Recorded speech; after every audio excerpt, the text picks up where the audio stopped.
Johnny సినిమాని గతంలో మీరు డైరెక్ట్ చేసి ఆ టైంలో కొంత ఫ్లాప్ అనే ఇబ్బందికరమైనటువంటి వాతావరణాన్ని కలిగించుకున్నారు. ఈ సినిమాలో మీరు లాస్ట్ క్లైమాక్స్ మీరే డైరెక్ట్ చేశారని చెప్పేసి చెప్తున్నారు. దానికి అప్పటికి ఇప్పటికీ ఏంటి ఎలాంటి చేంజ్ మీరు గమనించారు? అలాగే అంటే నేను జానీ నిన్న కూడా చెప్పానంటే నాకు ఏమనిపించిందంటే,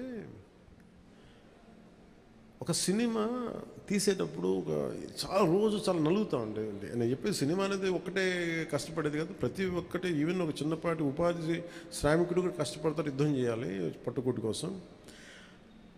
సినిమా ఏంటంటే చాలామంది డబ్బులు చాలా గ్లామరస్గా కనిపిస్తుంది ఫిల్మ్ ఇండస్ట్రీ.